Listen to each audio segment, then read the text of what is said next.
ओम नमो नारायणा। स्वागत है आपका आज की कथा में, सावन शिवरात्रि व्रत कथा में। सावन मास में आने वाली शिवरात्रि के विशेष महत्व शिव पुराण में बताया गया है। मान्यता है कि इस व्रत को करने से साल भर में आने वाली मासिक शिवरात्रि को करने का पुण्य प्राप्त होता है। इस व्रत को करने से पापों का नाश हो जाता है। मान्यता है कि इस व्रत को करने से भगवान शिव और माता पार्वती की विशेष कृपा व्यक्ति पर बनी रहती है। सावन शिवरात्रि व्रत का पूरा लाभ पाने के लिए इस व्रत कथा का पाठ जरूर करना चाहिए। तो चलिए सुनते हैं सावन शिवरात्रि व्रत कथा। बहुत समय पहले एक पापी निषाद रहता था, जिसका नाम गुरुद्रह है, जो नित्य वन में जाकर मृगों और पशुओं को मारता तथा वहां वन में रहकर चोरी आदि दुष्कर्मों को किया करता था। बालकपन से लेकर कुछ भी शुभ कर्म नहीं किया था। उसे वन में रहते हुए बहुत दिन हो गए थे। उससे कोई भी शुभ कर्म न बन पड़ा। तो एक दिन शिवरात्रि का समय प्राप्त होने पर वह अपनी गर्भिणी स्त्री और परिवार के लिए आहार की खोज में वन में घुसा। लेकिन पूरे दिन धूप में भूखा प्यासा रहकर भी उसे कोई शिकार उसके हाथ न आया। वह सोचने लगा कि आज तो बड़ा ही संकट आया, क्योंकि गर्भिणी स्त्री को तो अवश्य ही कुछ न कुछ आहार देना ही चाहिए। ऐसा विचार कर वह सरोवर के पास इस ध्येय से जा बैठा कि यहाँ कोई न कोई जीव जल पीने अवश्य आवेगा और उसे मारकर मैं अपनी भूख शांत करूंगा। ऐसा सोचकर वह भी सरोवर में जल पीकर वहां स्थित एक बेल के वृक्ष पर जाकर चढ़ गया। रात के पहले प्रहर में एक हिरनी प्यास से बहुत ही व्याकुल को वहां जल पीने आई। बेल ने उसे देख प्रसन्न हो अपने धनुष पर बाण चढ़ाया। उसके इतना ही करते ही इस बेल के पेड़ से जो जल और बेल पक्ष वहां नीचे स्थित शिवजी के ज्योतिर्लिंग पर गिरा, तो उसे शिवजी की पूजा हो गई। फिर तो इसके प्रताप से उसके सब पाप नष्ट हो गए। तब धनुष्य के शब्द को सुन हिरनी ने भील की ओर देखा। उसके प्राण व्याकुल हो गए। उसने व्याध से कहा, हे व्याध, क्या करना चाहते हो? तुम मेरे समक्ष सत्य सत्य कहो। मृगी की ऐसी बात सुनकर भील कहने लगा कि आज मेरा परिवार भूखा है। तुम्हें मारकर मैं अपने परिवार वालों की भूख शांत करूंगा। तब ऐसे कठिन दुष्ट को देखकर हिरनी सोचने लगी कि हाँ, मैं क्या करूं, कहाँ जाऊं। ऐसा विचार कर वह अपने मन में उपाय रच कर बोली कि हे व्याध, यदि तुम मेरे शरीर के मांस से ही सुखी है तो मेरे लिए इससे बढ़कर पुण्य और क्या हो सकता है। मैं निसंदेह धन्य हूँ। उपकार से बढ़कर इस लोक में दूसरा पुण्य नहीं। परंतु एक बात है, मैं अपने सब बालकों को अपनी बहन को अथवा स्वामी को सौंपाऊं, तब तुम मुझे मारो। सत्य से ही पृथ्वी स्थिर है, सत्य से ही समुद्र तथा सत्य से ही जल की धारा है। इस प्रकार सत्य से सब कुछ स्थित है। परंतु मृगी के ऐसा कहने पर भी उस व्याध ने न माना। तो विस्मित हो हिरनी ने अनेक शास्त्रोक्त वचन कहे, उसे अपना विश्वास दिलाया और यह कहा कि यदि मैं लौट कर न आऊं तो नरक में पड़े।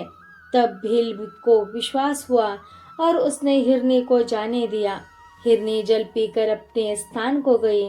तब तक पहला प्रहर उस व्याध के बिना निद्रा के ही बीत गया।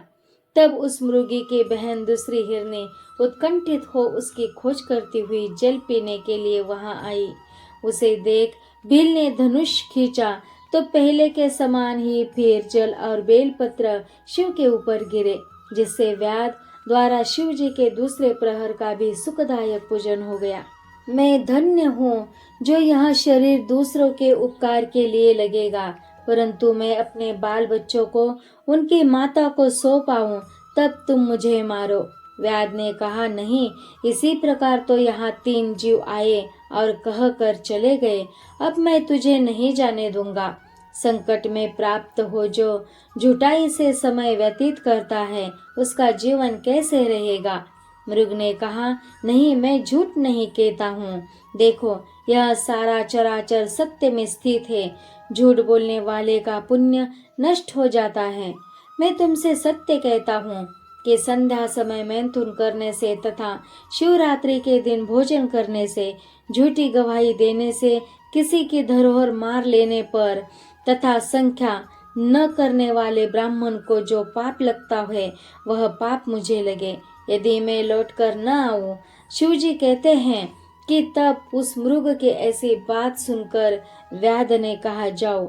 हिरण जल पीकर अपने घर चला गया। वहां जाकर हिरण हिरनी सब आपस में मिले और एक दूसरे को प्रणाम कर परस्पर उस वृत्तांत को कहने लगे और बोले कि निश्चय ही वहां जाना उचित है। सबने अपने बालकों को धैर्य दिया और जाने की तैयारी की।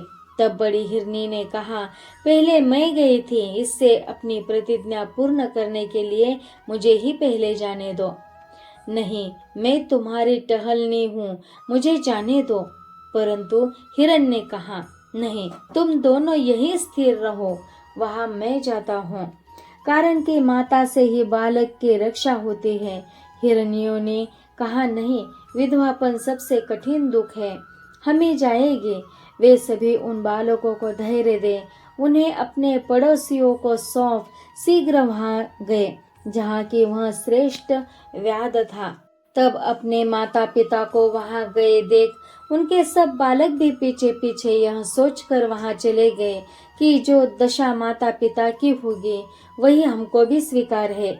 इस प्रकार उन सबको वहां पहुंचा हुआ देखकर वह भील प्रसन्न हो गया और धनुष पर बाण चढ़ाने लगा।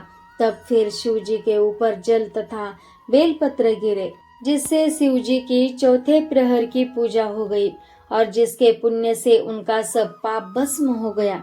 तब तक मुर्गा और मुर्गी व्याध से बाण चलाने को कहने लगे, परंतु शिवजी की माया भील को ज्ञान हो गया।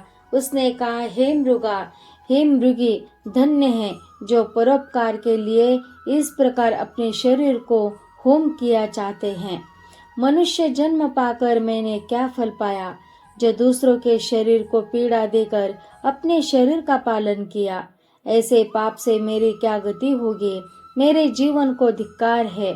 इस प्रकार का ज्ञात आते ही भील ने धनुष्य पर चढ़ाए बाण को उतार लिया। मृग श्रेष्ठो, तुम धन्य हो, अब अपने घर जाओ। भील के ऐसा कहते ही शिवजी प्रसन्न हो गए। उन्होंने पूजनीय शास्त्र सम्मत अपना स्वरूप दिखाया और कृपा कर उस भील को स्पर्श करते हुए बोले कि हे भील, मैं तेरे इस व्रत से प्रसन्न हूँ, तो वर मांग। व्याध भी शिव के स्वरूप को देख क्षण मात्र में मुक्त हो उनके चरणों में गिर पड़ा। शिवजी ने उसे यह नाम देकर कृपा दृष्टि से देख दिव्य वरदान दिया और कहा कि तुम्हारे घर साक्षात राम जी निश्चय ही पधारेंगे। तुम उनसे मित्रता कर मेरी सेवा करते हुए दुर्लभ मोक्ष को प्राप्त करना। उधर शिव का दर्शन कर मृगों को भी दुर्लभ मोक्ष गति प्राप्त हुई। सब दिव्य शरीर धारण कर विमान में बैठ शाप से छूट स्वर्ग को गए। तब से शिवजी का व्याधेश्वर नाम पड़ा और वे अर्बुदाचल पर स्थित हुए। वह भील भी रामचंद्र का दर्शन कर सायुज्य मुक्ति को प्राप्त हुआ। इस प्रकार संसार में अनेकों व्रत, अनेकों तीर्थ और अनेकों प्रकार के दान और यज्ञ हैं, परंतु शिवरात्रि का व्रत सबसे श्रेष्ठ है। यह शुभ व्रतों का राजा है। अपना हित चाहने वालों को यह व्रत अवश्य करना चाहिए। तो आज के लिए इतना ही। हरि शरणम। ओम नमो नारायण।